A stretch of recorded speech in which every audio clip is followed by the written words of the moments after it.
It's Calcutta Cup week. Joining us, the one and only Ryan McWilson. Sort of Ronnie and Reggie of rugby, isn't We it? could get ourselves in trouble here. I see myself as Scottish, which people can't get their head around. I speak with a Glaswegian accent when I'm back in Scotland. That tunnel incident is in some ways the spark that has lit an incredible period of Scottish dominance. We would watch Braveheart the night before the game.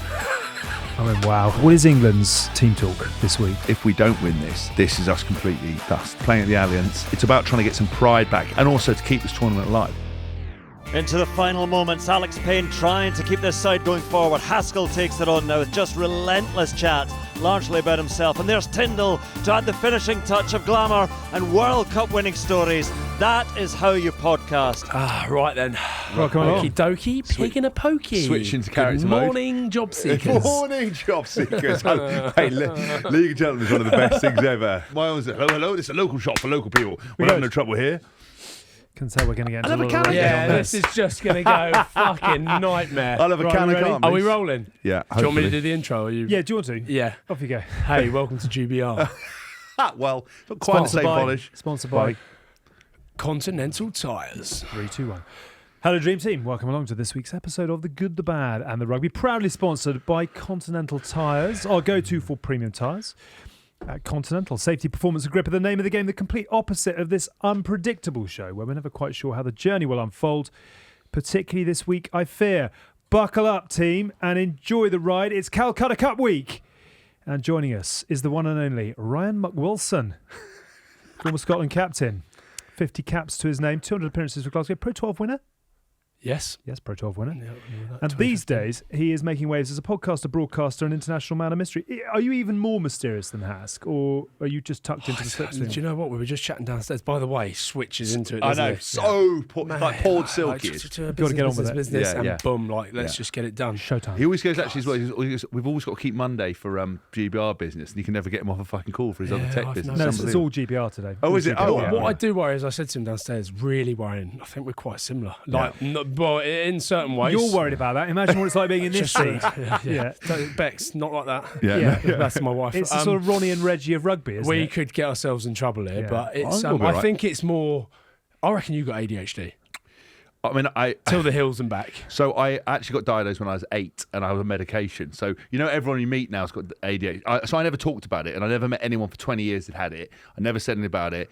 When I did it, I had to stop taking it the week before was going to play England, Scotland, England under right, 18s. we'll get onto that in a minute. Because in under 18s because because it was a performance enhancing drug, so I had to have a week off it to be out of my system. But that coincided with everyone when I got pulled out of the game. Everyone's like, "Oh, Haskell's on steroids." And then clearly you fully stopped and never went back to it. Yeah, never went back Yeah, to it. I Never can went. tell. So I got diagnosed with it when I went to like a proper clinical psychologist that did loads of report. I didn't go on TikTok and go, or I forget something when I walk into a room and go, "I've got ADHD," or tell everyone who fucking listens because everyone goes, "I've got ADHD."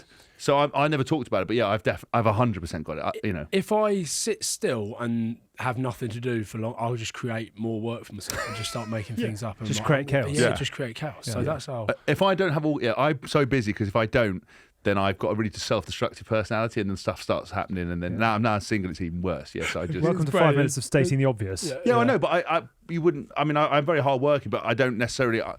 I can sit well in my own time, but unless I've got something to do, like I'm making music is a good distraction. But if I had to literally sit there with nothing, or I've got days of nothing to do, then it starts getting dangerous.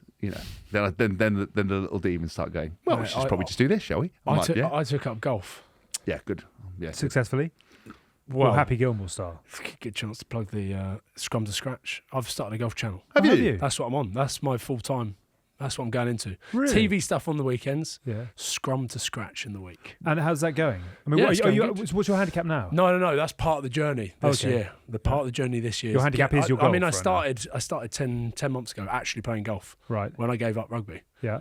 and just became obsessed with it. And then I was always playing golf, and the missus was like, "This is pathetic. You can't do this." So I thought, "How do I make it a job?" Yeah, perfect. Well I'll done, make you. it a YouTube channel. Well done, you. And is it working? Oh yeah, it's working. I play golf loads and spend loads of money on putting out YouTube content. So Yeah. And what do you play off now? money When back. do you start recouping some of this into a Good question. job? Yeah. Good question. What's in the business plan? Continental. I'm making notes of all your sponsors. just so I can go He's like a after them. spy behind enemy lines.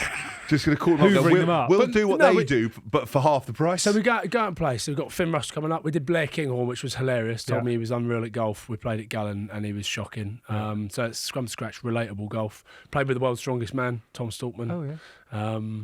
What do you swing play it off? Can What you do you swing I it don't. I just say I play off 18. But you're hoping to get to scratch. I want to get to scratch, but it'll never happen. Well, not with that attitude. Not with that. No, you need but a can-do attitude. I just the more I play, the worse I get. But Have the you seen journey Tins' attempt at hole in one? He'll still be going when he's 80. Yeah. Popped a hit, replaced his knee. yeah, I did see that. Yeah, Well, he's this trying is to it, hit a hole boys. in And one why not throw Paul the? I Rush. threw it across to you the other day, but Yeah. obviously, All or Nothing, the Yeah. podcast that we have. You do a podcast? Okay, yeah, we do a very, Do you? very successful. It's quite similar to this. Is setup, it? I don't actually, think yeah. it is. I don't. We have a few more people in the background. does it ever chart? By the way, Yeah, there's lots. a Does it lot of chart? people back. Does yeah. it chart? Does it? It charts, I think. Yeah. We had it on the What food chart's that thing in for then? ages for The some reason. food? We couldn't get it. Someone put it in food. You're in the automotive section. And we were like, why does it keep coming up in the food I'd love section? that. We just got that changed. Number one mental health podcast. What? But listen, so Mark Edwards, our host, Yeah. right, very posh like Pano. Is he? Levels, aren't there? Levels. Yeah, there are levels. He went to Eton, darling. Where'd your man go? Well, he went to, I don't know, they play Quidditch and wear capes. Listen to this, play golf. Max Laheath doesn't play golf. Yeah. Right. Tins plays golf. Yeah. Doesn't play golf. Yeah. Right, so a match-up. So it's coming down. It's coming down to the final pairing, is what you're saying. You're saying that you two are the caddies. Yeah. Right, okay. Dress them up, Yeah. caddy outfits. He. I've been carrying this. I'll For be a long honest with time. you. Alex used to be a bit more hungry back in the day. Tin's point blank will say no because he's got more money than sense now. Honestly, we can't get him out of bed to do anything. Alex and I are at Coalface. We need the cash. Where's I Mike desperately this week? Oh, Up a mountain for the second time yeah, in 2 doesn't- weeks. doesn't did someone care. mention you were going to get paid to come on the golf channel? No, that's my point. No, my point is he won't do it. Payno won't do 'cause it. there's no He's not cash. interested because now because he's Well, become a I've learned from the diva. best, haven't I? Yeah, but he's not interested. I could do it as a favour for you because I like to shine a bit of starlight on other people. You know what I mean? Every now and then. But Payno ain't going to do it. Hask came on our podcast and all he spoke about was himself and this show. We've So- done 7 years of that. Yeah. So you can take one show. Well, for I the team. reposted it. We did all right, didn't we? It was interesting. Was that when you were promoting one of Yeah, your I think books? so. Yeah, probably. Yes, it was. Yeah, of course Can I it just was. ask? So Telegraph did a top 10 rugby pods right here, right now. Was More or Nothing on that Yes, it was. at number Oh, I can't remember. 17 Sorry, in the top 10? so the Telegraph did, and who were the contenders? who got 5 stars on that then? I don't know. Well, is- tell me. who You is- do let's know. talk Calcutta No, you Cup do instead. know. You do know because you're smiling. Well, Telegraph Rugby Pod got 5 stars. Right. Firstly, who knew the Telegraph had a podcast, rugby podcast, and who's on it, and what do they talk about? I don't know. I've never heard of it. So they gave themselves 5 stars. That is the fucking biggest nepotism I've ever heard. Right? You can't give your own fucking baby 5 stars. Right? And then who else got? Who I beat don't- us? I don't What know. did we get? We got 4 out of 5. Okay. And did anyone else beat us? We were the same as a Rugby Pod, I think. Right. All very good pods. A lot, you know. You I don't know did- the you other are- ones because we were up there. Were We you? in the top 5? yeah. I honestly I never must have heard of any of misread these. I didn't even. I'll Yeah. find it. You Yeah, can I've just never heard of any of it. yeah, Don't love don't rugby, listen to click this into man. the little thing. But anyway, I saw him last week at the Scotland match. How was that? What He the gave us a very in-depth report What on the his fuck was he weekend. doing at the Scotland I don't game? know. Scot- I don't know. Scotland Island. One of the Mate, great got to myths. keep the lights on. It Keith. was like the weirdest Avengers matchup ever. I walk in, it's fucking Jodie Kidd. Is it Jodie Kidd? Yeah. Who was the woman singer from Nadine Coyle. Nadine Coyle, Fit. right? He's kicking about, slagging me off my hair. And I'm Yeah, going, the at least I mood, didn't pay for All it. the girls are giggling. Right. All the girls are giggling. I'm like, we'll give him shit.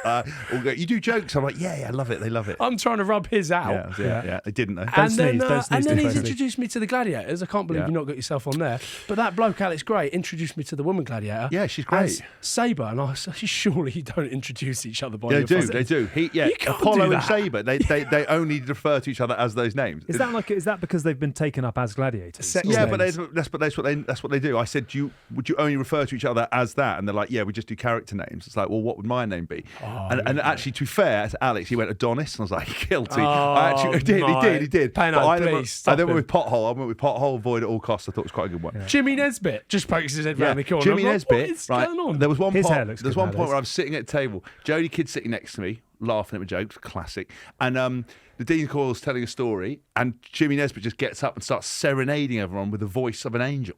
Like in the middle of that, that hotel, the Kimpton, IHG, IHG hotel, little plug, IHG hotel, Kimpton. Starts singing. Did you get extra for that? What? Little kickback for another No, I mention. didn't. But I honestly, we had the best weekend. Food was fantastic. Service was brilliant. All right. It was So really then good. again, weirdest Avengers box ever. But- What a weird. That's a box full of ADHD. There. Yeah, but it was good. It was a good day. Yeah. It's a good There day. you go. Yeah. There you are. Super stuff. Yeah. We're off and running. Yeah. Before we get underway, if you don't already do so, please hit subscribe, turn on the notifications, and don't forget to drop your thoughts in the comments. Every time, seamless, isn't it? England, Scotland. So, firstly, what were you doing at Scotland, Ireland? Are you corporate hospitalitying now? Are you jacket padding and entertaining? Yeah, and did a little bit of cut that. a tails. Yeah, a bit of and, Vodafone work. Yeah, I did some stuff for TNT during the autumns, but then obviously it's BBC and Terrestrial, ITV. for Not now. really my. No. They're like that. No. Well, at least you get a mainstream gig. They don't go anywhere near me. Yeah, so you said we're similar. You're much more. You're more palatable than I am. You're much more like. Well, he's just a couple of Thank laps fuck for behind, that. I think. Pardon? Yeah, I would have hoped so. Yeah, well, right. I'm just saying. I can't get any work. But no, yeah, so up there, just doing a little bit. But I obviously live up there, don't I? Oh, I no. live in Glasgow. So, for those that don't know, tell us where you're at. You're a year out. I'm a year out, yeah. Do you miss it? I'm lost. I do. I genuinely still miss it. Like Really? I everyone I do the work with, like on the TV, like Barks and Fez, like that, I couldn't think of anything worse. I still watch it and go, oh god, Love to be out there. yeah, I'd love to be. Why'd out you there still. retire? What happened? Francis Smith came in, got rid of the deadwood basically, Right. and then I signed for Bezier Right. and packed up the house. Told the kids, told the school. Yeah. Was like, we're going down there, medical joker. Here we go. Yeah. We've made it. Bezier, Cash monies. sunshine, car, Yeah. 2-bedroom flat, 6 kids. Wow. Deal of the century. Yeah, Great I'm in, agent. yeah. Great work. Yeah. I'm Yeah. in. And then all fell through. Went down there for a pre-season game and the 10 snapped his ACL. They're like, oh, we need to reassess the budget. And I'm 2 weeks just sat there waiting. Nothing came. So then that's why I got into the TV stuff. Started doing the TV to sort of Because tie you were on the myself cruise over. ship with us as well. And that was at the point where you were like, I don't know whether I'm Yeah, coming or still going. didn't know what I was doing. Yeah. How old are you now? 35. And how's your body?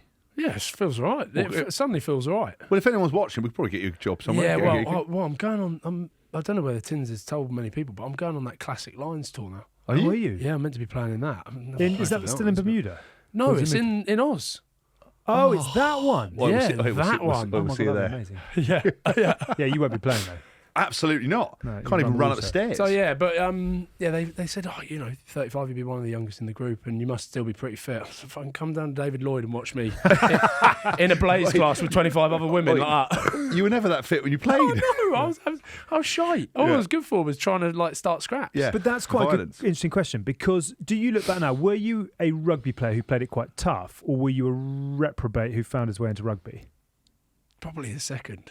Were you? Yeah, it's a hard one. Like I didn't ever think I was very good at rugby, but I don't know. I had moments, Yeah. but it wasn't like the glitz and glam like it is today. I don't know how I would go now. So how would you describe your USP in boots? Just bringing the boys together. Right. Bringing the boys together. Yeah, Culture. Trendsetter, culture setter, yeah. Culture. Yeah, Yeah. culture. Like Culture. But as a player, Culture. oh, blimey, this is getting a Love bit to too scrap. deep for me. Yeah. no, because I think it's very interesting. You know, you've got 50 caps for Scotland. because we'll get onto it, but I like playing the mental side of it. I reckon there's a huge part of rugby which is played up the top. Yep. And like you could get stuck into teams, and we'll get on to 2018. But there was a way of I would just try and get stuck into people that way, Yeah. and then could do a bit around the field. Line out operator, obviously. Yeah, were you? 100 kilos. Oh, yeah, wet through, yeah. So like a beanpole. So And you're quite fast. We used to, that's why I first met Ron was when he's with Margot. Margot Wells. Margot Wells. Where did you get your edge from? Because I remember I met your dad actually before I met you Oh, at the God, 2015 Rugby World Cup, and I was hosting a facility, and he was in there first man in, last man out. Yeah. Every time. Sounds like I my think old I was man. going to say every time Scotland played, but actually it was more than that. I think he was sort of there on repeat. Just for all the 24 hours, Twickenham yeah. games. But you've told me some amazing stories about how you grew up, and so where did you get your top 2 inches from, your edge? My mum, I reckon. Oh, right, and okay. that's and like people. Well, yeah. My old man. People always say, "Why did I play for Scotland?" And obviously, I've got this accent, but genuinely, when I'm in Scotland, I speak with a Glaswegian accent when I'm back in Scotland. Yeah. I talk like the whole time, so that's who I usually speak when I'm in Scotland, and I'll see. But I've been up there 15 years. All 4 of my kids have got Glaswegian accents. That's so smart. Imagine when my daughter moved back to the leafy suburbs of Surrey. Oh, my God. He's a shot, big man. Blokes Stick are a like, Swede on that ball. blokes are like, what You like ball? yeah. But my mum was the reason I actually played play rugby, because my old man, he loved to come to the rugby club. 10 o'clock, he'd get down there, bacon roll and a coffee, hoover that down there. He was like, right, start lining the Guinness up. And he would just sit in the clubhouse at Farnham, just lining up the Guinness. Loved it. But my mum was the one that used to come out and watch, and she was the one that drove me everywhere. And that was my Scottish connection. Her mum and dad are from Scotland, Motherwell. And so there was always that Scottish link. She would always support Scotland every time we watched Scotland on TV. So everyone's always like, he was shy, couldn't play for England. Probably couldn't have played for England, but genuinely that's where my Scottish connection comes from. And I see myself as Scottish. Yeah. Which people can't get their head around, because I sound like this. Like when I played against you in 2017, I'm talking, and sort of like Dan Coles would like lean around and be like, he's fucking English. I remember, But genuinely, that's how it started. So Margot Wells, another woman, like my mum and Margot were almost the two reasons that I played rugby and played for Scotland as well, because Margot was obviously wife of Alan Wells, who won the 100-metre Olympics. Was it Big Al. 1980? Bring it out. 1980? I think so. Yeah, it was one with the Americans and Russians, weren't they? Yeah, but you don't have to say that. No, I'm not belittling. No, I'm not belittling it. I'm not belittling. It wasn't. I'm just telling you that was the year. That was a reference point. The year. No, he was the fastest man in the world. So yeah, she had a big influence on my career as well. And when he trained with Margot. Yeah. Do you remember that? Like there was like Paul Sackey. Yeah. Paul Doran Jones. Yeah, me, Dodge, Buckland. Yeah. James Buckland Cabbage, he was there. But there was loads of people going turn out and all these meatheads were there. Yeah. But he was the only back row allowed, because you signed a deal with Margot saying you can't train any other back rows in the Premiership. Yeah. Well, Really? I know. Do you know what the way I had Exclusivity. I had a conversation with her about that once, and it was weird. We had this conversation. I said to her about working with other back row players, right? She went, "Yeah, no problem." And then, but it was like a jokey conversation. No, she took I know. She took it really serious, because then she was like, "Oh, well, I need to make the commission off losing the money." And I was like, "What are you talking about?" And then it was mental. Then she was like, "Well, you owe me some money." I was like, so I think I gave her. So I think I did end up. I can't remember now, but I'm pretty certain I obviously just topped her up off some of my match fees or whatever to keep that exclusivity. But you were, I don't know why. It's such a weird thing. That definitely sounds like something my dad would have asked me to say to her. You know what I mean? Like the wheeler and the dealer. Yeah. But I love how you remember that. But I saw Ryan. Well, it's because I was the other back row in there. Yeah. And there was no other back rows, but I was like in and around London Irish Academy and Wasps Academy. Yeah, but that was when I met you. But then I remember meeting you, getting on with you. Obviously, this Essex accent or whatever it is. And then not seeing him for like two mini lols, 3 years, and then coming back and then play for Scotland, and literally being like, "Sorry, is that the same guy that was?" Honestly, it made no sense. So I'm still in my phone as Ryan Margot's. Honestly, when you call me, it's still like. Is that right? Yeah, look, how good. Yeah, right up, Ryan Margot's. Oh my God, that is amazing. Yeah, for you. Just I met you, and you got on really well, young back row. Because how old are you? You're 35, so you're 5 years, almost 6 years younger than me, and then. I just disappeared and one day played for Scotland. I was like, I'm pretty certain that's the same guy that he's running up and down with it at the Surrey Sports Park. Yeah. Did you make the effort to get in touch with Scotland, or did Scotland come and get you? No, they got in touch with me. There was a guy that came down and coached at Farnham. I was playing for the first team at Farnham, underaged. Yeah. You had to be, I think, 17. I was 16.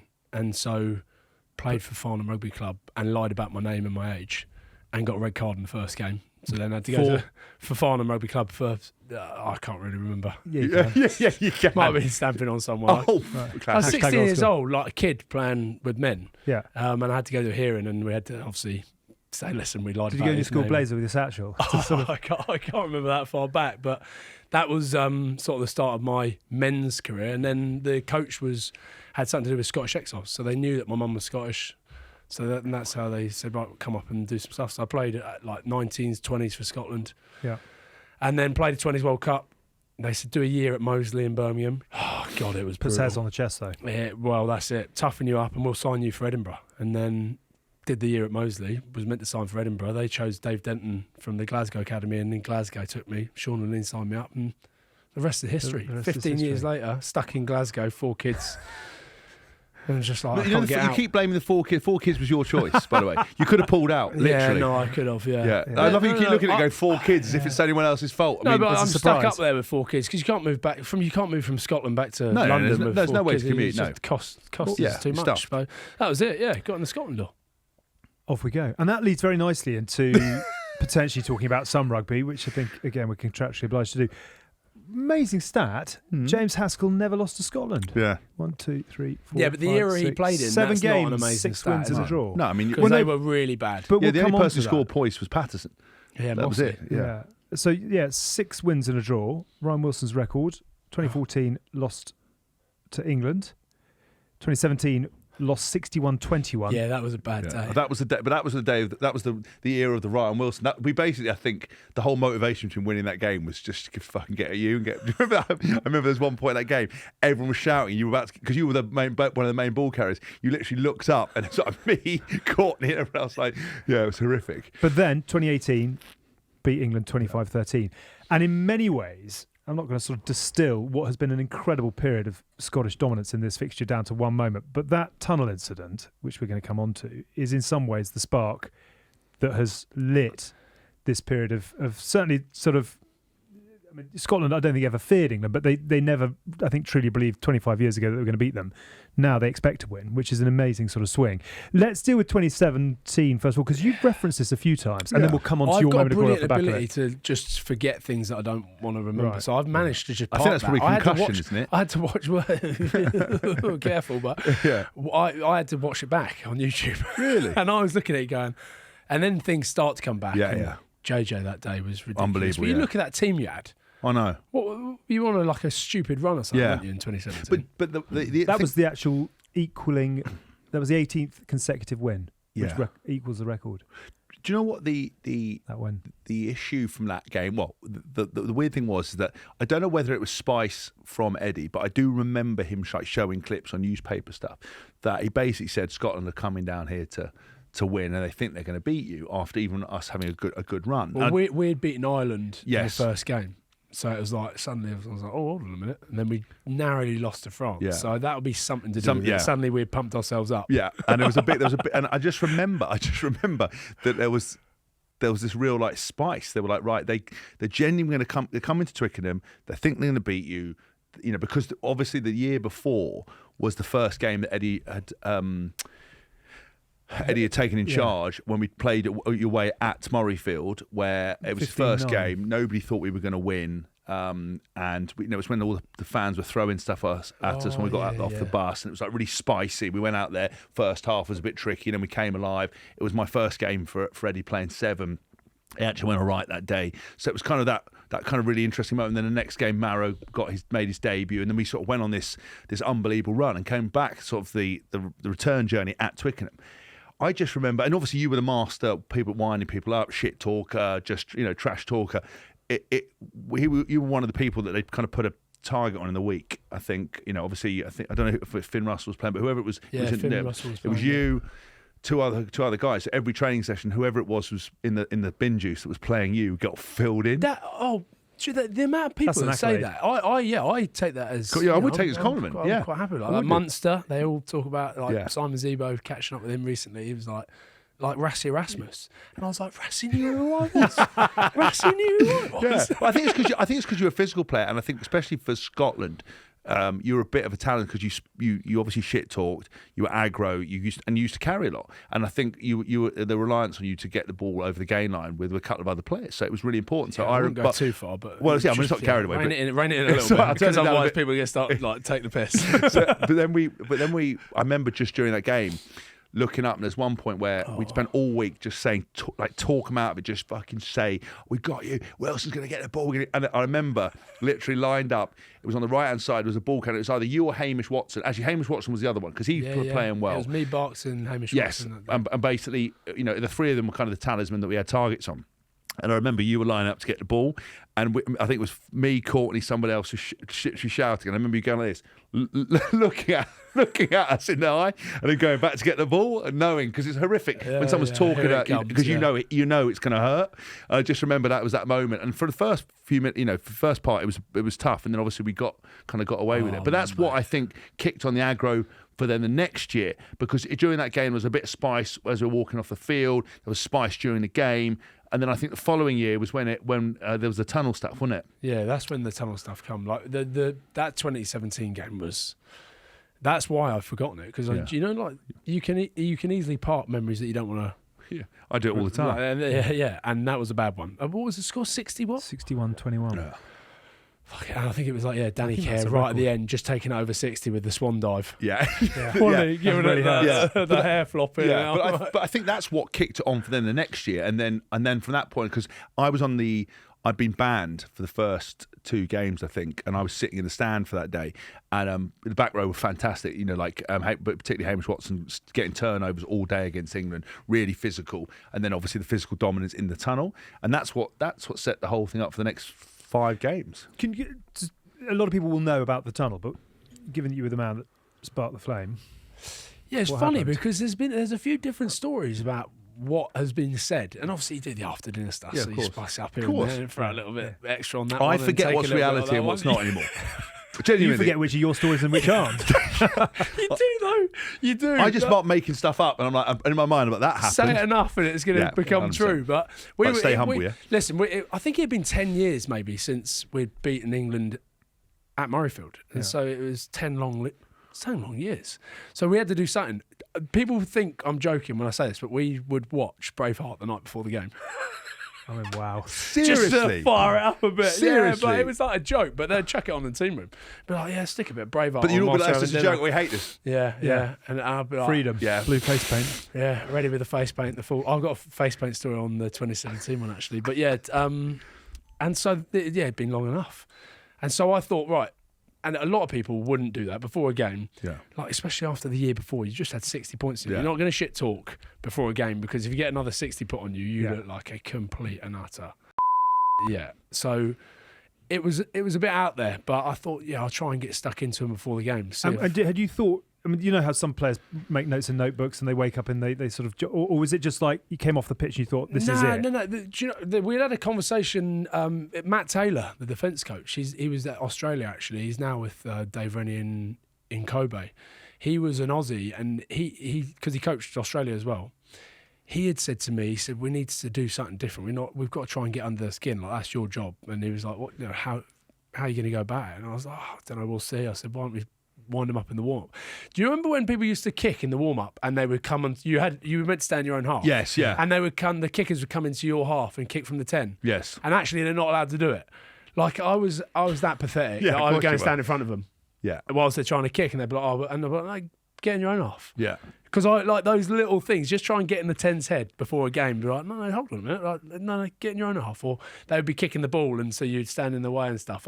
I just loved Black that. belt in annoying people. Fuckery, isn't it? Just yeah. a complete wind up. Yeah. Yeah. And so some people would look at it and go, oh, it's pathetic. But actually, I reckon it had that little effect. And that day, we were coming back in. We'd done the warm up, and we had timed it, and I don't think it was on purpose, but we timed it. Usually you go in before each other, don't you? But we were coming in together. And so I was looking around and thought, who can I wind up? And I was obviously looking for Faz, because it was always Owen Farrell. It was always Owen Farrell, but I couldn't find him. And I think it was George Ford. Yeah. Safe option. He ain't going to fight back, is no, he? No, no. I'm like, Love him, but he ain't, yeah. Yeah, safe option. So I just had a little word in his ear, like, it's going to be a long day, something like that. Wasn't it about breaking his legs? No, I don't know. Again, that might be spice. Oh, because concussion, there's he been a can't. few- Can't there's for been a legal few. reasons remember. But you could see, and remember the Monaco Awards dinner? Yeah, very well. So there was some of it stemmed from that because... Oh, really? Yeah, some of it stemmed from that, apparently. Oh, because you got pissed up and booing them, weren't you? Yeah. So, yeah Well, I so- remember your stories that you don't remember. Yeah. Because No, but yeah, anyway, someone we can came part back that. and said, someone came back from that, went, fucking hell, Ryan Wilson's a prick. He fucking got absolutely shit-faced and was heckling the lads. He nearly pulled my head off that night as well. Yeah, I mean, apparently it you was- were absolutely fuck-ended and Yeah. you were sitting on the thing, and just anyone who came up, you were like jeering and mugging him off, being a proper nightmare. We beat Australia, pumped them, and went out all night, jumped on a private jet put on by the IRB the next morning from Edinburgh, straight down to Monaco. Finn's trying to get us in a helicopter from Nice to Monaco. We've gone, and we've been drinking for... It was the end of the autumns. Yeah. So we've been drinking for like... But you're a bit of a nightmare drunk, aren't you? Like a bit like... Not anymore. No, but you were. As of what, Yeah. last week? Yeah. Oh, after this morning. After no. the Scotland game when we saw each other. You were because you were just heckling people, weren't you? Yeah, just having a laugh. Just carrying Having on. a laugh. winding Just up. a bit of banter in it. Just I was banter. also speaking the Fijians to Joe Rokothoka and the Nose Boys. So, but anyway, That's a so dangerous thing to speak a to, little yeah. bit of that drifted from that as well. So anyway, Faz has obviously seen me in the tunnel. He knows what's going on. He's come running down and he's straight into the back of me. So he actually started the fracas, the physical side. The of it. physical. Didn't you the push physical. George into the wall though? I thought. No. I might have leant towards him and sort of he drifted towards the wall. Recollections may vary, I think someone once said. I love that. I love how, if I poke you, I hope you're better when your missus questions you. I've got my I kids, I suggested one thing, you're like, yeah, no, I might have lent into him. The next minute, yeah, I did punch him in the face a little bit. I just, This is what I'm like with my kids. Like, no, but what did you actually do? So Yeah. anyway, it then rolled into a big fracas in the tunnel. It was Yeah. like rolling down the tunnel, Princess Anne's in there, the lot. She get she was, involved? she She's like, no, she's you got a lot fucking of, English a lot of bastard. security. Yeah, she would have as She well. would have pulled out a loved knife it. out like a butterfly knife to shank The you. old ski and do out. Skin do. Oi, See, ivory- I am Scottish. I know what ski and do is. It's all right, yeah. An ivory handled one like that, straight away, straight in the chest. But so that was it. We went in the change room and I think it was Barks or Greek Laidlaw. I can't remember who was captain, but someone went, "Fucking hell, Wills, what have you done? We better back it up." Yeah. And that was like the sort of next bit of the captain's speech was like, right, we better go out there and back it up. Like we can't do that in the tunnel and then not back it up. And the rest is history. Do you remember Scotland, you are welcome. I pretty much changed the course of event. But for Scottish do you rugby. remember? I suppose. Do you remember the adrenaline rush off the back? Okay, what you guys do is extraordinary in its own right. But when you set yourself a challenge like that, which is to take on the talisman of England and to put the pressure on yourself, do you remember the sort of the running out for a game like that more than others, or is it you just park it and crack into it? It all goes into a bit of a blur, but I remember that one, like the Yeah. boys being properly G'd up in the change room, and genuinely, there's like that thought of like, fucking, if we don't do it, I'm gonna look like such. Because then I didn't know obviously at the time, but it had been shown on the BBC, and there's been an incident in the tunnel during the build-up, so it went back to that, and they'd shown the bit and like zoomed in with this terrible little magnifying glass, and you could just see blurred You people. could just see you slightly leaning on George Ford, pushing him up against the Princess wall. Anne. Yeah, I was like, Ski and "Where's do." Joe Marler? Where's the Toje? Like, come on, Come on, send them. then. The biggest ones. And so yeah, you've sort of got to back it up, and thankfully we did. And what about the game? Because it's the match that's remembered for Finn's pass, the pass. Yeah, but if you go back, and this would be a perfect clip for you guys to chuck out, you can collaborate with More or Nothing if you want. You got your job as a but- producer. 'cause we've got. But I run an unbelievable downline, right? It's not just a tunnel fracas; No, it's also mate, the decoy. You see Finn, he looks. I've run a downline and I've checked the defender, and Right. that is the open the hole for Hugh Jones to go through. You're So unselfish, aren't you? You're all about culture, unselfish play. downline, Take him off the Dialogue, team. yeah. But it is that pass and Hugh Jones that day. Like even Hugh Jones in 2017, he was brilliant. Yeah. I know we've got 60 points Yeah. put on us, but it was a good one, wasn't it? It was a good one, and good celebrations after. But you Was that Greg with the tie around his head? tie around the Yeah. head? Yeah. But that was the bit again. I think that was again that year because when you won, everyone's steaming, tie around the head, changing the words to "Flower of Scotland." I think Eddie got abused at a train station. yeah, Eddie got on the way home got as abused. well. Yeah, he did. But then Yeah, that wasn't me. But No, can we just try? Could have been you. Yeah. Watch Yeah. you clip me out of this bit now and go.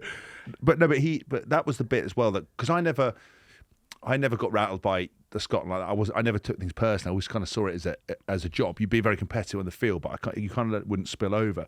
But for me, it was that post game thing where the video they've changed the to words to Flower of Scotland to basically sending them packing, Homewood. filmed it drunk.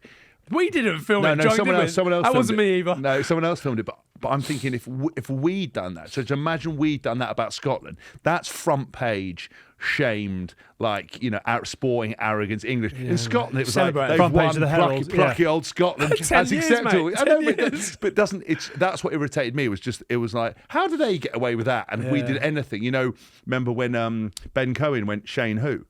Yeah. and Well, he he had hearing. yeah, in one he's ear. deaf. He's Okay. deaf. So that kind of ruined him in Wales and arrogance. It's very interesting being on the other side of the fence. How it is one rule for some and one rule for others. But you can understand why.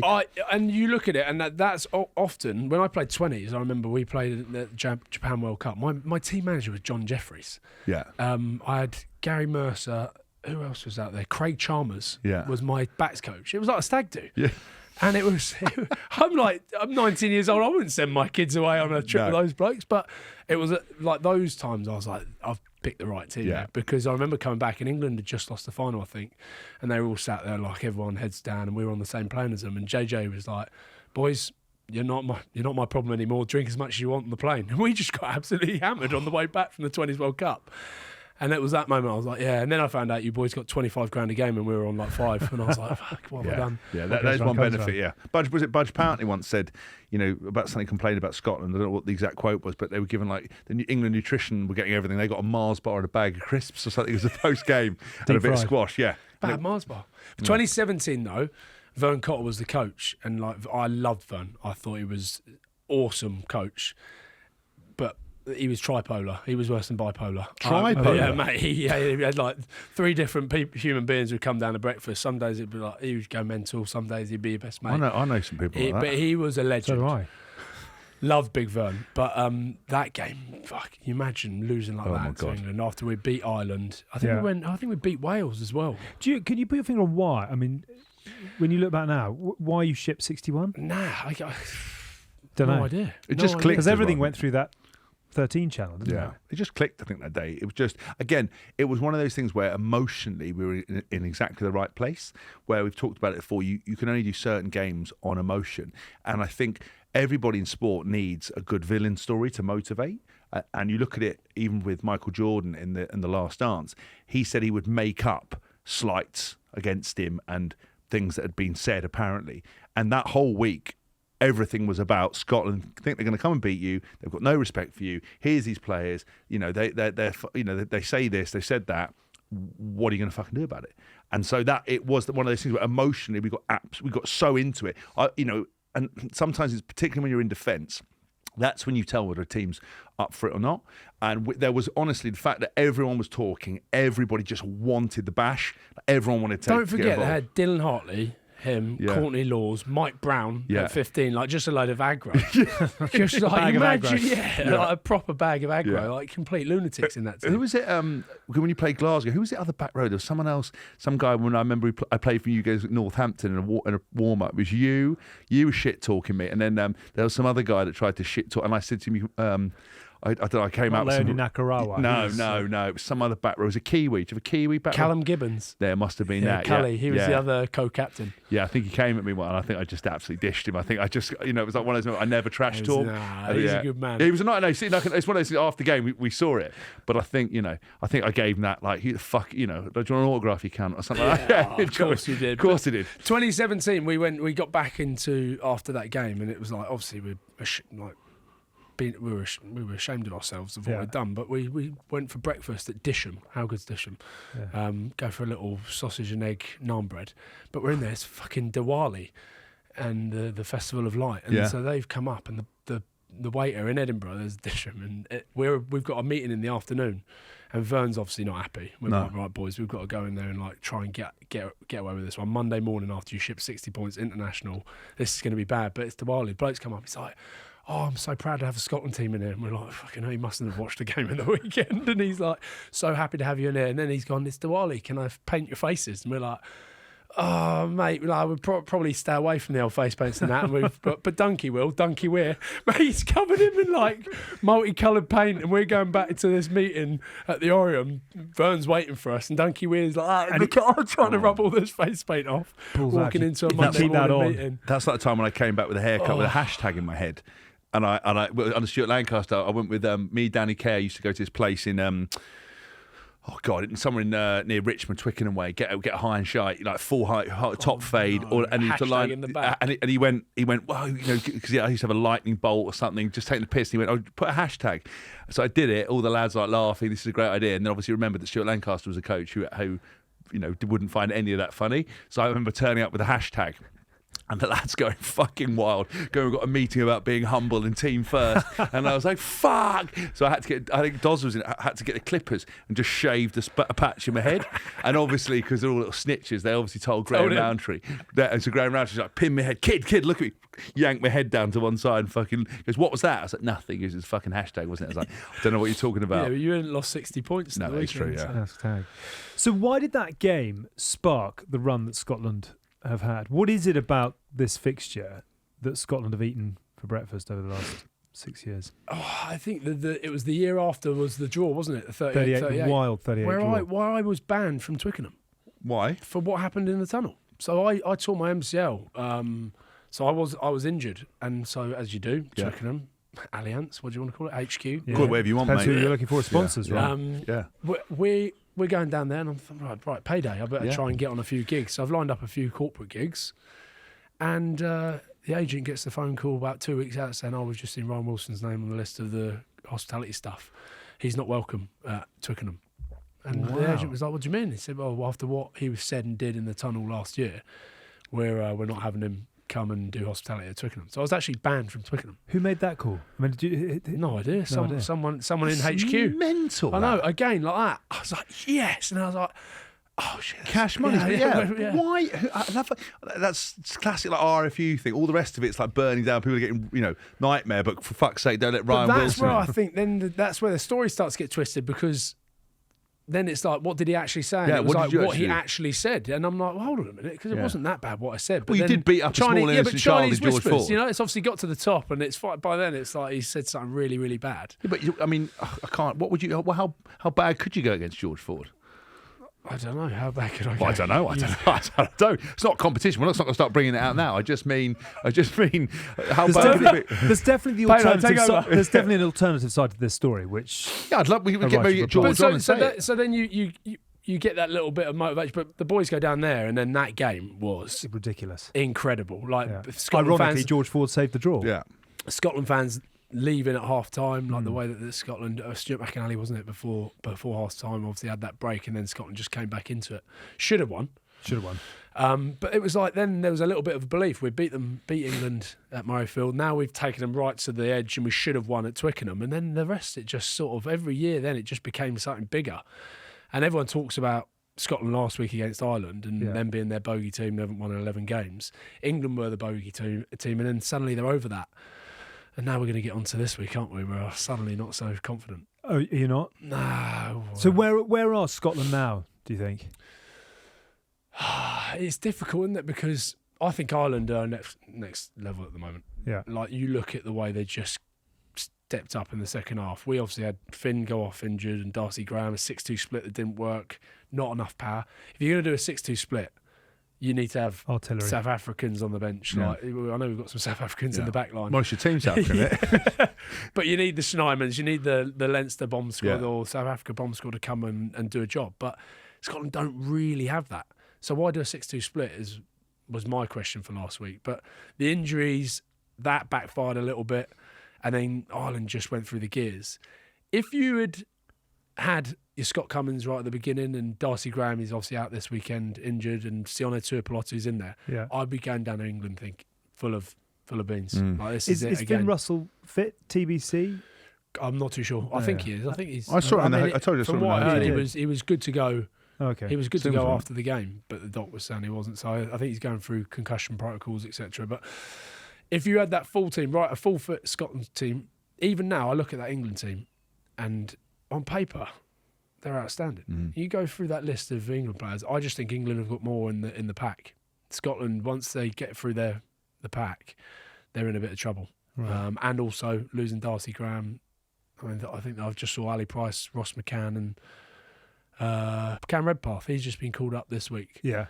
But I don't know. I feel like England have a bit more power for this game this weekend, and I'm getting a little less hopeful. You referenced it in 2017. What is England's team talk this week? What is pinned on the team room notice board? Ooh. Is it about what has happened against Scotland in the last 6 years? Is it about the fact they've beaten France? I'm Is it- actually genuinely trying to give a really considered answer. I don't think they'll try. They'll try and keep the emotion out of it, won't they? Yeah, I don't think it's relevant what's happened in the past. Do you not? I don't think. I But think you actually. just said exactly the reason for the tunnel bust up was because it had been 10 years without a win against England. It's now been 6 years since England beat Scotland. But I think you can do. I can do it two ways. I think you could talk about the fact that you haven't won. This is a bogey team. Do we really think we're that poor in comparison to Scotland? We can go and win. Or I'd look at the bigger picture and go, if we don't win this is us completely dust. Because there's still France to play Ireland, and if you've got any hope of kind of going forward, you need to win. And I think that would be the bigger play to keep the dreams alive. Otherwise, it could be quite a disappointing Six Nations very quickly. You know, beating France is one thing. How do you then capitalise? How do you move forward? How do you prove yourself? How do you prove yourself against a side that you've lost to consistently? And you know, for me, that's what I would be talking about, as opposed to referencing past history. I think it would play an element, but I wouldn't say, listen, we can't beat these lot for fucking toffee. Let's wrong some rights. So they won't be using like the tweets from the Scots with like, my 5-year-old knows nothing but winning the Calcutta Cup. I'm like, that's so good. All that, yeah. My 5-year-old kid, he doesn't know anything else. You know, Yeah, I know what I mean. You know, because it could be 5 in a row, which has never been done, has it? No. For Scotland. What worries you about this England team? You've touched on it a bit, but Like the power of the pack compared to what Scotland have got, like in the backup in the reserves. Sander Fagerson, Schoeman, like will hold so much, but then they're really starting to diminish a little bit. Once you get through the back row of Darge, Dempsey, and Fagerson, like I don't know, I just worry that the power of the bench from England, it's pretty good. And you boys have suddenly got a lot of confidence from beating the French. amazing what what I mean. one win does. Isn't It It's is. what one win And it does. One win suddenly just buoys you, and it's like. But we did talk about it. Ken, I was a bit like, look, it's obviously an amazing moment. Get very excited, but you know that game goes completely differently, and those passes stick, and suddenly we got beaten quite well. Yep. Yeah. So I don't. Be a big tell to see where But you then, are. if Yes. you're going to pick that apart, you could pick apart all of the four in the autumn, which could have, should have. Of course, you of don't course. hit a post, you beat the All Blacks. You don't drop the lot. Yeah, of restart, course, you beat 100%. Australia. 100%. I think. I just think it takes a bit of pressure off. It's a nice place to be when people are being nice. Yeah. Because actually, when you're at Penny Hill Park and your coach is under pressure, you're under pressure. Social media is full of aggression. The rugby writers are full of aggression. Everyone's calling for your name. You know, calling sitting out. in the spa is not so nice. No, is it's it? not so nice, is it? No, it's not. It's not. You know, all that champagne and foie gras is not going to eat itself. It can really put you off your caviar if you know that some old hack's written about you in a negative way. So I think that'll be a relief. Obviously, it's coupled with Fallow Week. Yeah. So guys have gone and see their friends and family, gone and seen their kids, recharge, kind You of can back into empty it. yourself now. Yeah, you're going back to Twickenham. Back to a home, nice settled thing, no travelling, no going up to Scotland where it's pissing around a milky It's sky. forecast to rain on Well, that's Saturday. fine. Who knows? Scotland are in Spain somewhere, Alicante. I think, Are at the they? moment. Yeah, Warm down weather in training Alicante. for- They'll all be bright red beetroot. Just with the rain in mind, though, talk me through set piece. I mean, England's line-out wasn't brilliant against the French, but the scrum looked pretty on point. Scotland's set piece hasn't necessarily been as they'd want it. No, again, a bit clunky, but that's because Scott Cummins is sort of the line-out leader there. You got Right. Grant Gilchrist, who obviously pulls the strings for Edinburgh, but I think it's Marshall Sykes they brought in second row. Great name. But exactly, Sounds like someone who'd come up with a plan in like Russia. You know, like Yeah. like an agricultural plan. Marshall I Sykes was thinking plan. more like a Western. Came in one Marshall horse, Sykes, one horse yeah, town. yeah. But Yeah. you, like it, genuinely, if you look on your little run sheet there, if you start going through the Don't belittle a little run you get sheet. a run sheet? You haven't got a All or run sheet. nothing. You haven't got. You can't even afford fucking paper. Just make it or up a as we go clipboard. along. Yeah. By the way, follow More or Nothing. More or Nothing. Yeah. Yeah, I've said it's going to be a lot. I'm trying to talk. See what I'm trying to do? Trying to talk Scotland Yeah, down a that's little right. bit. And we know, and we know, pump we know. England See up, it'll because come I'm out. just hoping you boys pump yourselves up Yeah. so much. And I then don't think you they're allowed to set listen to this yourself up podcast. Really. I Set think it yourself has- up yeah. for a failure. They're Yeah. definitely not listening to No. All or Nothing, that is for sure. Name check, Airtime, no, airtime, name check. airtime. Yeah. I saw that. I should have got that podcast you do, the Yeah, yeah. nonsense If you one. fucking beep out every More We or will, yeah, Nothing. we do. That in itself is great content. Producer Tom, let me go once and beep it out the rest of the time Yeah. just for More lols. or Nothing. Can I ask you? I want to ask you about two key components of this Scotland setup. So, Finn Russell, should he start? How big an afternoon in a Lions context? Tim's actually questioned off the back of the Ireland game. He said, everyone says Finn's a shoo-in, and we're all aboard the Finn Russell bandwagon. But if you do get pumped by Ireland, and to be honest, the game was over after 20 before he went off. It was 17-0 down, I think. Yeah, we were coming back. Oh, you're coming back. We were Okay. coming back. Obviously, I was that drunk. just didn't I quite don't remember materialise. any of it. But I know then, you were. if it doesn't go his way this weekend, then I think you start to pick on form rather than what you've got in the bank necessarily. You start to move form players up. How big a weekend is this for Finn Russell, given what he's done against England, given what might well happen this summer? I think it is a big game for him, but equally you put him behind a pack that's just going forward. Like for the pack that should start. Like look at the second rows, like they're decimated at the moment. Scotland, the second rows are big old parts in the game, and there's Scott Cummins out, Max Williamson out. Richie Gray's obviously pissed off to fill his pocket with Japanese yen, rightly so. Perfect. Good luck to him. It's good luck to him. But so you look at it, if you put Finn behind a pack that's going forward and dominating, than which he will do at the Lions. Yeah. You know, you put him behind that Irish pack. So, I don't know, he needs to play well, obviously, because I know Farrell was there, wasn't he, at the game, at the Ireland-Scotland game. He would have looked at that and gone, oh, hold on a minute. And it's funny how you went from round 1 looking at all the Scots in the team, then round 2 it was just Ireland and England. Yeah. Oh, That's the game, then. Yeah, That's the game. yeah. Why change the habit? Absolutely no rationality No, at all. exactly. So he needs a big game. And listen, Scotland need him to turn up. Okay. Scotland needed to turn up. What they do in the centres, I don't know whether they'll go with Stafford McDowell, but Tom Jordan's been outstanding.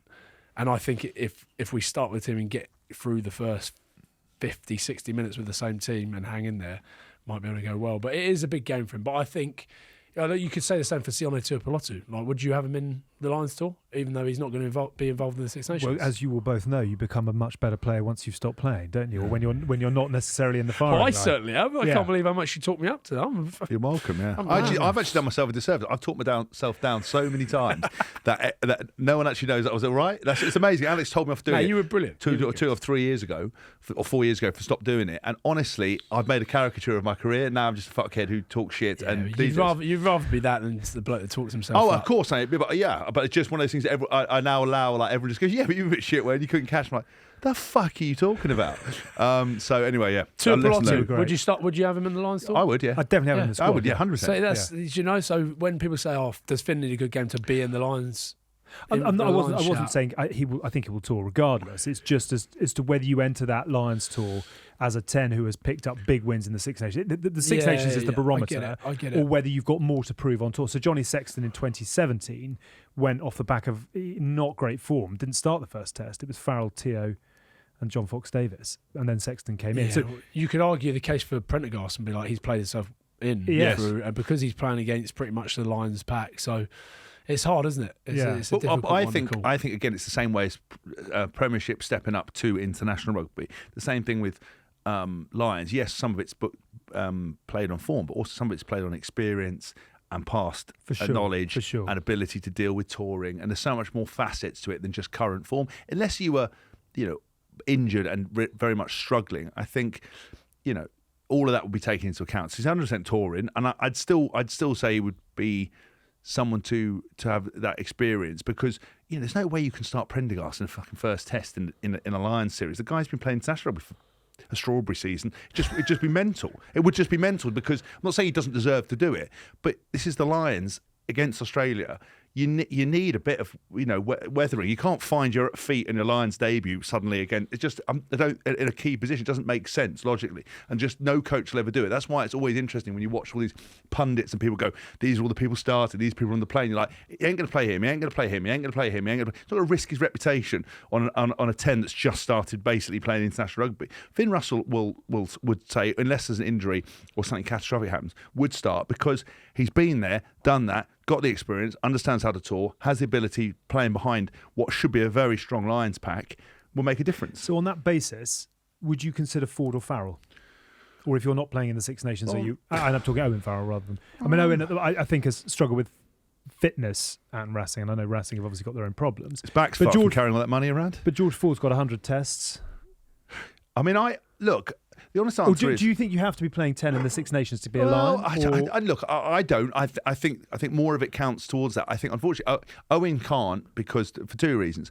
He is not playing at the moment, hasn't been playing as well as he would have liked. There's been a lot of turmoil over there. Does that make him a bad player? No. Does that mean he wouldn't be great in a Lions setting? Would he be a massive emotional driving factor? Yeah. I mean, he was a massive emotional driver in 2013 when he was only about 5, whatever was his first Lions tour. Do you remember? Paul O'Connell, very famous on the Living with Lions, talks about, he goes, "You've got a fucking kid here bollocking you. He's making more noise than talking." That's what Owen does. He drives standards. He'd be an asset in any squad. Same thing with Fordy. You'd want those guys, and you need people to look around and be able to help and drive and also be good squad men. Both of them have proved they're good squad men. There are other people that you would take on tour that, if they weren't involved, would be a fucking nightmare, would be disruptive, would be kicking stones and talking in corners, which is not what you want when you're away from your family in Australia on a Lions tour, massive scrutiny. So I think there's an argument for those guys. But actually, when you look at it, you've got Prendergast, you've got Finn Smith. You've obviously got Finn Russell. You could throw one of them in there that potentially wouldn't necessarily be a starter, but would steer the midweek team, would have that professionalism, would have that experience. I just think, unfortunately, for Owen, it's not right. And also his dad's coaching. Well, that's what I was going to say. It's almost the problem. unfortunate. It's his old man. He's not playing enough, and then his old man's picking the team. That's exactly what you can't have that. It's almost like old Lancaster picking his son for Racing. Yeah. You just can't. I think, well. Which is good if you're playing well and going well. Otherwise, it's just you're already at a deficit because you can't make excuses. So I think if he'd been playing, if Owen been playing really well, Racing been going well, then it should be a no-brainer to have him involved. Basically, to add with Marcus Smith and even Prendergast, or one of them, some stability midweek, professionalism, being there, done that, knowledge, support, arm round him, kicks the points, but you can't have that. You can't have that when you're not playing when your dad's coaching, because it just causes more drama, and will actually, because of the way the world works in media, it will just cause more of furore and take away from what should be a good thing, which is sad, you know. The second question, talking of Lions 10s, old Lions 10s, and living with Lions, that I want to ask you is a big weekend for Finn Russell, but not sort of necessarily make or break. For Gregor Townsend, he's had the job now for a number of years, beat England, and we're back on track, but lose to England, and you sort of wonder how you keep pushing buttons to get the most out of what is a great collection of Scottish players. As far as he's concerned, what is the chatter north of the border regarding Gregor's Scotland? Well, the chat is his contract's up 2026. Which I'm pretty sure next year, which is it's almost a bit strange. And a year from a World Cup, it is, yeah. Yeah, so, and also Franco Smith's contract's up at the same time. Right. And all the chat with Franco Smith and the Welsh job at the moment, and, you know, he spoke pretty openly about how he wants to, you know, he'd love to coach an international team and potentially go to a World Cup. So, I don't know, I think that might almost force Scotland's hand. Do you think that they're at that point now where they are in the corridors and the corner offices discussing what Scotland need to be looking like? There'll definitely be the conversations going. There'll definitely be the conversations, because you look at the squad that he's had, and listen, people can so quickly forget what Greg has done for Scottish rugby. He's been fantastic, and the brand of rugby that everyone loves to see him play. He's had some incredible players, but actually haven't won really enough and done enough with that squad. I genuinely think this year, I know we say it every year, this year was our year. Right. But then we had all those injuries. Like Sione Tuipulotu, genuinely, not just for Scotland, but for the whole competition, was one of the biggest losses for the Six Nations. Agreed. Not just the way he plays, but the way he leads. Like the way he is, the way he speaks, just like you'll have seen him in the press as well. I think the way he goes about his business. Like with him and Scott Cummins and a few other players like Kyle Steyn. Like arguably Kyle Steyn starts ahead of one of the, you know, Doohan or Darcy for me. And because he's captain of the Glasgow Warriors, he's URC winning captain last year. He's injured at the beginning of the Six Nations as well. So does that therefore afford Gregor some time? I think it's a bit like Postecoglou at does. Spurs. He's just got a complete injury. He's missing some key cogs right now. Ange, what do they call him? Postecoglou. Right. But yeah, I don't know. I feel for Tooney a bit, because he has done, obviously, he's done a lot for Scotland, but he's been there for a fair old while. I don't know how long he's been there for. And you start to get to the point where you go, well, maybe give someone else a go. You know, Nucifora has come in and he's trying to put the Irish mould on what they are doing in Scotland, which is what we need. But it'll be interesting to see if all that Welsh chatter around Franco Smith pushes Scotland a little bit and goes, listen, get your act together. What's going on here? Because Franco Smith is up there, one of the top coaches at the moment. See, I've said this continuously, and I've got absolutely no axe to grind against Gregor Townsend. You know, great guy, great coach, done amazing things for Scotland. My only argument that I've always said is, in most businesses, at some point you have to go, well, have you reached the limit with the set of players? Because there's only so many times you guys can get close and flatter to deceive. And I think that's my only question is, but again, who would be the next person, or is this as far as Scotland can go? I don't know. I'm not saying. By the way, if you look at this, right? You look at Ireland. They've got 4 provinces to pick from. Yep. And they take the best from those 4 provinces that are doing well. So Leinster, it's obviously, a bit easy of a to take, 1+3, right? Yeah. And then you've got England that have got, 10 teams down to the Prem now? Yeah. That they can then pick from the best. For Scotland, Edinburgh need to be doing better. And I'll get absolute pelters for saying this. But Edinburgh are nowhere near where Glasgow Warriors are. So actually, the SRU need to look at it and go, how do we get Edinburgh to where Glasgow Warriors are? Because you bring in that winning mentality of a URC winning team from Glasgow and mix it with a couple of people from Edinburgh. And obviously you've got overseas players, Bath players and English players. I was about to say, because you've got 2 teams to choose from, and South Africa and Samoa and Fiji, and helps. the rest of the rugby playing well. But apart from that... But you need your two provinces to be sort of competing. And at the moment, Edinburgh are way off. Yeah. And Why do you think that is? I just they just need to get Scottish rugby. All the pathway stuff needs to be, and that's what they've done with this for. They're trying to get that going. They've got to try and make that better. But Edinburgh at the moment just nowhere near. I think it's a mentality thing. Winners, like, it breeds confidence. It breeds winners. Should we have a quick dance around the others? So Wales, all change at Wales. Yes, Gatland has yes. gone, as you said. Yes. Big win. The good news, if you are a Wales fan, is the Triple Crown is still on. Yes, big moments. Why Obviously Ireland this there's a weekend, camera on his face smiling, isn't then there? England and Scotland. Why are you it's a big smiling, screen, Payne? look, That's it's that cut one. score. Yeah. Because England have had their clunked through the gears over the last few years or so. So, it's nice to see others down where England once were and might yet again be. But Wales, what chance of a bounce? I mean, they've brought in some big names. I know Jared Evans from Quins, Gareth Anscombe's back in, Max Llewellyn from Gloucester, all who have had game time under Gatland in the not too distant past. What chance of a bounce? Not this week. No. Okay. What worries me is in 2 weeks, in 2 or 3 weeks, because there's a fallow week when they play Scotland. Suddenly, there's a little bit of like, well, actually, hold on a minute. Yeah, we feel good. Positivity. Boys, don't you You imagine? think they're going to do that for Scotland? Imagine this- what they're going to do for England at home. 80 minutes to salvage the pride of a nation. Yeah. Give it everything you've got. The whole stadium will be on the pitch playing with them. And do you know what? I think it was the right choice. Like, I think Gatland needed to go at get out of there. And by all accounts, Sherat, is it Sherat? Yeah. Sherat? The boys love him. Like, and he's coming in, playing a brand of rugby. He's done the right thing. Bring the boys that should have been in there with Anscombe and Llewellyn. But you can see why Gatland was trying to generate depth. He's got 2 years until a Rugby World Cup. With the greatest respect, Gareth Anscombe's going to be 36 by the time Australia comes around. Yeah, I know, but I think he's done the right thing. He's come in. He's going to bring a little bit of positivity. This weekend's going to be a tough old shift. Yeah. Tough old shift, but go out there, try and do something, and then it's all to play for the last 2 games. For Wales, I'm giving them a bit of hope. I'm giving the Welsh regions a bit of hope. I thought old Di Young might get a call up for the Welsh job.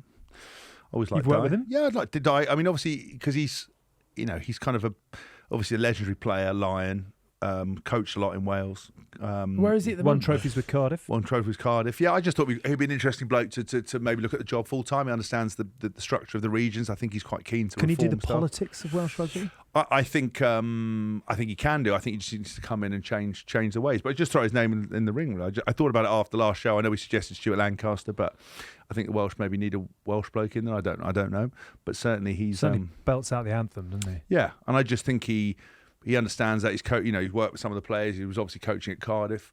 Maybe someone to think about. Just throw him in the mix. Oh my! By the way, I like at the beginning of this thing, I was like, beginning of the tournament, I was like, get a good win against Italy, we'll be fine, and then we roll into Ireland, and maybe we could. Then we beat England like we do every year, and then Wales is a write-off. Fine, we'll just go and batter them. Yeah. And then it's all to play for. Yeah. Imagine Wales coming back I know. and winning in 3 weeks' time. Imagine Wales winning the Triple Crown from here. Yeah. An emotional bounce against Ireland this week. An early red card for a clumsy challenge, and suddenly Ireland are playing with 14. The Principality comes alive. And then it's Scotland who've lost to England, and then it's all on for Wales, England and Cardiff. Rugby, what a beautiful game. What a great And thing. actually, it could happen. Because we didn't give England much of an opportunity really against France. They said they could win. Everybody has Where a game do in England them. play them at Principality? Yeah. I know. Yeah. That's what I mean. Or they get a little close victory, or whatever happens, or a narrow loss, reinvigorated, pride back in the dragon. Seriously, Sell that out could England. be. Ireland Yeah. are going to roll into town. They're going to be 25-0 up in 6 minutes, and then it'll be, okay, cool, we'll get back to what we were talking about. But you never know. What about Ireland? Theirs to lose, silverware? Yeah, I think so. Between them and France, I mean, France just had. They had a bit of an off day. Yeah. And the rest. They had a bit of an off day, so I wouldn't write them off. I think they've still got what it takes to do the job and go all the way to the end. But it's between those two boys, isn't it? France and Ireland. You can't look away from those two. It'll be interesting to see what has happened behind closed doors with the French team, because I mean, you were very much for Galtier's head last week. I was not for Galtier's head. I just raised the point that one or two people in the French media were questioning the fact that with the golden, we're talking about Scotland's golden generation, this is a phenomenal French generation. They haven't produced enough for some of their parts. And you've got ex-coaches putting the knife in.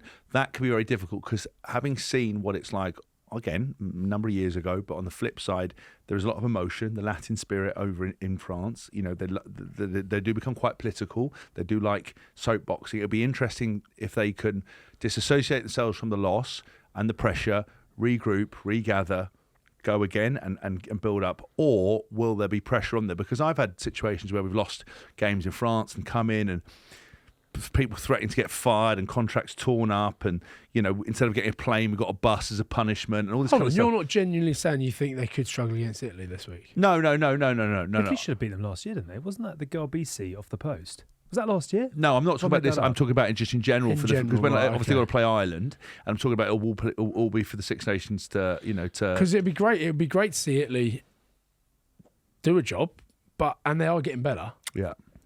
Surely we don't see anything like that. Italy in Rome against France. Do you reckon it'll be close? No. I just mean that what I meant was, can France keep the stuff together, progress, and then that's what I mean. I'm just interested to see because it all comes down to that weekend. Because imagine if England beat Scotland, and then obviously France beat Ireland. Then essentially it would be all down to points. Yeah, it's all on Cardiff, and then it comes down to points as well, and then see what happens. So Italian rugby on the up though. Yeah, massively. Mate, they beat Benetton beat Ulster. I don't know whether you follow the UFC, but Benetton beat Ulster at the weekend, and then Zebre beat Edinburgh. They won their first 2 ever games back to back away from home. Zebre. I got in trouble because I was pulled into the celebrations whilst. What do you mean pulled into celebrations? Dragged into the celebrations. I was on the TV. And what happened? And I do my little pitch, my walk and talks, then I grab a few players. And I, as you do, just said, where will we be going for beers tonight?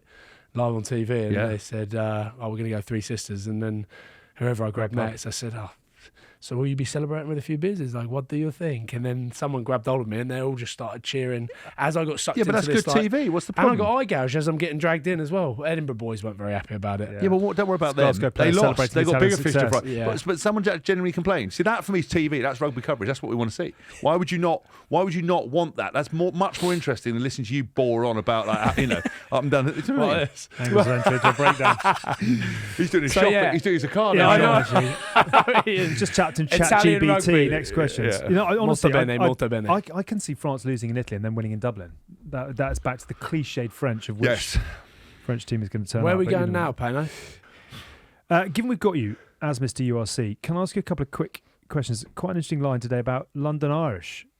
Ooh. Being potentially taken over by Eddie Jordan, who's backed this Andrew Merton's Bob Skinstad takeover. Eddie Jordan's once got on a boat in Monaco to do a DJ set, and Eddie Jordan was playing the fucking spoons. He plays the drums, doesn't he? The drums. He does. No, it wasn't drums. He was in a band. Wasn't drums. He was playing the spoons. Yeah, it's basically like the drums. Like this, diddly, diddly, diddly. And I walked in and I was like this. What the actual was fuck? The crowd bigger for Eddie on the spoons or you on the decks? It was tough. Touch and go. No, but I know Eddie. I've had a DJ before him, and he obviously was. I think he was playing the drums, doing something. This time he's playing the spoons, and my mate turns to me and goes, "Is that Eddie Jordan?" He goes, "What makes a billionaire, former F1 team owner, sit on a boat playing the fucking spoons because in a folk band?" But his band went on 8 songs too long and ruined my set. And the bloke went, "I didn't know you were on." I went, "What do you think I was, mate? The fucking security." He didn't like it. He owns that beach bar that my old man used to kick about and that tried to drive the Land Rover down there without any Pebble doors Beach. on it. Yeah. He owns that now, Eddie Jordan. Does he really? Yeah, good man. Your man back in there again? Or banned for life, bit like you were Twickenham. Yeah, pretty much. Fell through the roof there. Did he? And set the parrot on fire. Yeah.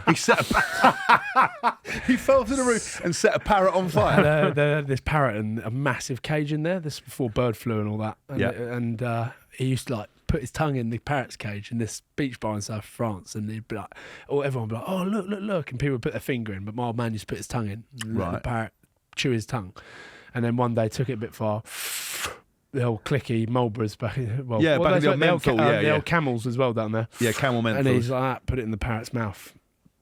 And he's like laughing and no one's seen it, and the parrot's dropped it and it's like hay in the bottom. Oh no. He's like, shit, quick, sit down, we're going to sit down.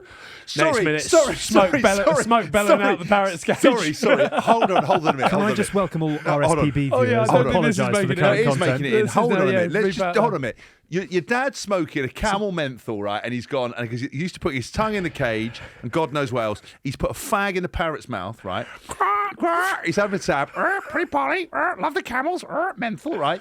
He's then let it drop into the bottom of the cage. Instead of going, oh shit, there's a cigarette. He's don't got put that stash. on, get Don't out say of anything. I'll sit down. And he's, just if I don't look at it, it's not happening. And the whole thing's gone up. Sat back down the waiter with the giant bottle of rosés over like that, tipping over the shoulder. Right, and what happened to the And parrot? it's like that. What's the smoke? It all kicked off. Was the parrot right? Yeah, the parrot was fine. The parrot was Fine. fine. No but parrots were harmed. Yeah, in the no making parrots of were this harmed line. in the making of I wonder the if you camel. eat parrot. Smoked parrots, Of course probably a you can. delicacy. You can eat in pigeon, South so I'm sure parrots Yeah, are fine. no, but but it might be too gamey. I imagine. Can you eat a parrot? Would you? I'm sure there's some rich person. One of your relatives probably eats Amazing how parrot. a question carrots. on talking about the URC can move seamlessly onto smoked parrot as a delicacy. Some of your relatives Smoked definitely parrot. eat endangered species, don't they? Like Yeah. a koala stuff with a recently. parrot, stuff with like at the last dodo. Pan, are you really That was- posh? that was really, Christmas. really, Like really No, I'm paisley not. posh. Do you I'm go not on at all. private jets places? Mate, we worked out at Christmas. No Instead of getting comment. £5 notes, they give acres away in car. They go, it's 10 acres for you, 20 acres. Whereabouts do you live? Just they own.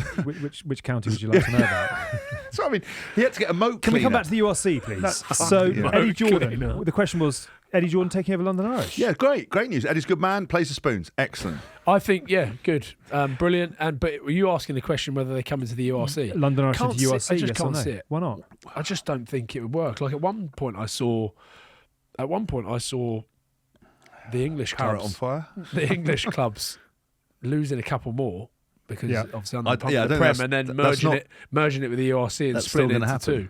So I could see that happening at some point. So maybe if there's a world where the Prem merges with the URC at some point, do you remember that was a chat? Wasn't Yeah, it? Yeah. the British and Irish League was the other one where you Yeah. It's another stupid idea of just like. But then I've instead of heard fixing some it, just- whispers about this Saudi league as well. We're like, I would love a Saudi league. I'm all about that. you heard Sport about that? washing. I've absolutely. heard. I haven't heard very much about the Saudi. I've heard a lot about this Rebel League. We've read in the I'd love papers. to present heard on the that Saudi NDAs league. have been signed. I'm absolutely fine with on a that. Saudi league. on a Saudi I'm league. very much keen to get involved in that. Anyone who listens to Well, you're coming Saudi out of Arabia. retirement, are you? No, I don't want to play. That's I'm like happy that to vets host the. football just where they DJ play at five them. aside and none of them can DJ. move. Mate, they have dry raves over there. They get top DJs over there. It's a big thing. I'm a big fan of Saudi. I get in the mix. Obviously, you know, I'll do the punditry stuff. you do the punditry. Yeah. Would where's your moral compass? You okay with that? I'll come for a sunbathe. Thought you might do. Good. That was the URC wrap for this I look week. fit in a dish dash as well, by the way. I look fit in a dish dash. Do you? Oh yeah. Full garb. I look unbelievable. Like Derek Chisora always turns up in full garb. I look mega in that. I'm not above that. I'm all over it. Watch this space. Hask is available for hire. Can we do? This is where reputations are made and lost. It's time for Mystic Mike's predictions. Everyone's favourite time of the week in partnership with our very good friends at heycar, another dream partner of the good, the bad, and the rugby. You can search for thousands of quality used cars and then you can buy online or at a local dealership. But with it being half term, guess what? Mystic Mike has cleverly predicted himself up a mountain. So he's He skiing gets this half week. term every week. I know he does. Is he on holiday? Is that Oh, why mate, I'm he here? honestly Yeah. takes the piss. Says no to every cash job and goes on holiday. His for 5 fee's minutes. definitely bigger than what you're offering me. Yeah, I'm Oh, afraid yeah. so. Well, he owns part of the business, doesn't he? So. True. We're having a rebrand for 1 week only. It's Welcome to Hask's Horoscope. And just for the fun of it, we'll throw in Wilson's Whimsicals as well. So round three. Bum. Yeah. Has Horoscope and Wilson's Whimsicals. So round three, Saturday, Roll up. 2:15, Wales v Ireland. For a reference point, Mystic Mike went Wales 10, Ireland 40. So Ireland by 30 points. Higher or lower? I'm going Haskell's to say horoscope. lower. I'm going to say that it won't be 30 points. I'm going to say it's 20 points 20 points to Ireland. to Ireland. Roll up. It's Ryan Wilson all the way from Scotland. All right, lads. Barber kilts. Rob Wilson. Wilson. Boys, after me just talking them up saying they're going to get better, Yeah. I think it might be higher. Oh. Yeah. That's some of the quality punditry you can find on the URC. Right, what am I going to go for? All right, Paul. I'll go higher. All right, big man. You're going higher. Aye. 30 or 20? 30. Okay, big. Good luck. 31. 31. By 31. Hask 20, Mike 30, Ryan 31. England Scotland 4:45 at Allianz Stadium. Mystic Mike went England 30, Scotland 21. So England by 9. Ryan McWilson, Do you want my heart on my head? you get one go. Oh, I've got to back the boys. I've got to back Scotland. Scotland by 2. What your actual boys are the Which other boys one. is that? Which boys are you talking? Yeah, which boys? Just literally poured my heart out. Yeah, well, I about know. how But we didn't Scottish buy I am. into it. We didn't buy into Yeah, it. well, Just let you know, we clearly didn't buy haven't. into I it. have just poured my heart. I We see know where your myself commercial butter. when I go on bread is holiday, buttered. I'm Scottish from Oh, yeah. Glasgow. Yeah, Oh, yeah. I purposefully write on the things Scottish. Do you? Do you? Aye. James, would you like to make a contribution Yeah, to the Calcutta Cup? I think England will win by 7. By 7. All right. Tins by 9. Ryan, Scotland by 2. Hask, England by 7. Italy, France. Mystic Mike went Italy 25, France 37. France by 12. Hask. I think that France will win, and I think it will be by 15. So Italy 24, France 27. I think it'll be closer than I think. 3. All right. Okay. Regardless of Hask, Tins or Ryan's accuracy, one thing is for certain, heycar makes choosing your next car so easy. Whether you prefer an in-person experience at a local dealer or the convenience of online shopping, heycar offers you both. You can even have your new car delivered straight to your door for free. Plus, all their vehicles come with a warranty and a 10-day money-back guarantee. Terms and conditions apply. Explore more and discover their range at heycar.com/UK. Heycar.com. Very nice. Is that what it is? No, I just made that up. Oh, right. I quite like the jingle. Head over to Heycar. Yeah. Bum, bum. Black Eye of the Week. Yes. So we always have a little gift for anyone that comes on our podcast. This is Black Eye. This is our gin that we make. It's an award-winning gin, double gold in San Francisco. £1.50 of every bottle sold goes into an injured players fund to help men and women across the rugby landscape. You are a fitting recipient of this, especially as we learn your brain's not all there. Goes great with the Mediterranean tonic and slice of orange. So thanks so much for coming on the podcast. Really appreciate it. I know you're new to podcasting and don't really ever do any other podcasts. So thanks for coming on. We love you. Thanks. I can't take this back to Glasgow because I'm flying, but you can not? send it up. Oh, we'll send you a bottle. We'll send you a bottle. If Yeah, you, yeah. yeah, We'll do please that. do. Yeah, please do. Oh, because you got hand luggage. Yeah, hand luggage only. All right. Well, Well, you're not allowed to take that through. In and out. No, no, definitely not. No, Oh. definitely not. Private jet, I think you're fine, but not with. I'm afraid we can't not afford private on- jets. Yeah, No, but no, I'm saying no. it But when next you time. fly private jet, Yeah. you obviously don't understand He the doesn't rules of understand. airports. The No, rules of no, airports, so you no. can't take liquids through. He did. He Oh, is that only right? found out Yeah, about yeah, public yeah. transport the other day. Thought it was awful. Ryan, thank you very much indeed. Are you at Allianz? Are you allowed back into Allianz this weekend? Apparently so. Apparently okay, nice. so. You've served yeah. your time. Yep. So I will be there. Great. I will be there. We'll see I you actually went when I was banned. I actually went back anyway, Oh, did and you? made a point of getting into the tunnel and taking a selfie to say #banned. Yeah. Right, got you. Let's hope it's a hell of a game. It should be. It could be. It may well be. We shall watch this space. I'll but see you there thank for a couple of coming. pints. We're in the Couple live of room. black-eyed gins. See you for a couple of We black can do eyes. that, yeah. Good on him. Thank you for coming on. For all those of you who are watching and listening, you have the unique opportunity to purchase your own bottle of Black Eye at a special price through our partners at Waitrose Cellar. Enjoy a refreshing Black Eye G&T while watching the Six Nations and contribute to the sport you love, as Hask mentioned.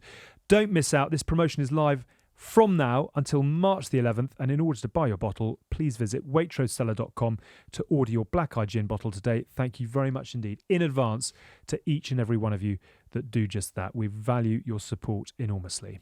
Moving on, and as you can imagine, we'd probably ramble on and on if it wasn't for our team calling time on us every week. But all that is changing thanks to our new partners at Watches of Bath. Whether you're looking to purchase, part exchange or sell your timepiece, Watches of Bath has you covered, Hask. And it is with thanks to Watches of Bath that every month we will bring one lucky grassroots player to the test alongside myself and Tins, all in the name of winning a cash prize of up to £5,000, helping to take their club to the next level or have the social of the decade. Hold on tight if that is how you choose to spend it. But the contestant and their glamorous assistant, Michael James, will need to identify up to 6 mystery rugby players based only on the clubs that they've represented in their career. So, if you think you have what it takes, please head to the link in the episode description box to fill in the entry form with your club's name and details for your chance to win. Please get your entry in by midnight on the evening of Sunday, March the 2nd to be in the draw. All entries have to be UK-based and it has to be money used for the club, not for personal use. Remember, Watches of Bath is for all rugby fans. Head to wobgroup.co.uk and you can win hospitality at the Allianz Stadium, the Principality and Murrayfield. We gave away $2,500 in our first ever giveaway last week. Make sure you're in the draw next time around if you need cash for your club. For extra content, don't forget to subscribe to the Lock-In, which is £3.99p per month. And this week we've got an amazing follow-up email to your colonoscopy chat. We're going to be hearing from the bottom doctor, which may well get into it. And if you are the right age and stage, get yourself a colonoscopy. Elsewhere... We were raising an eyebrow of approval. Elsewhere, a reminder that you can get the full podcast on Spotify as well as on YouTube. Don't forget to subscribe, leave us a review and follow us on social media for the latest rugby updates. Do get in contact with us if you'd like to using the email info@goodbadrugby.com. Thank you once again to Ryan for joining us. Enjoy all the rugby this weekend, and thank you for tuning in to The Good, The Bad and The Rugby in partnership with Continental Tyres, our go-to for premium tyres. Whether on the rugby field or the road, safety always comes first, and also, unlike this show, Continental Tyres are award-winning. We're a Folding Pocket production. This episode was produced by Tom Edwards. We'll be back next week for a Round 3 Guinness Six Nations debrief. Until then, have a very good week. Bye for now. You've been listening to The Good, Yay, The Bad, and The Rugby, Oof, with Alex Payne, James Haskell and Mike Tindall. Thanks for listening.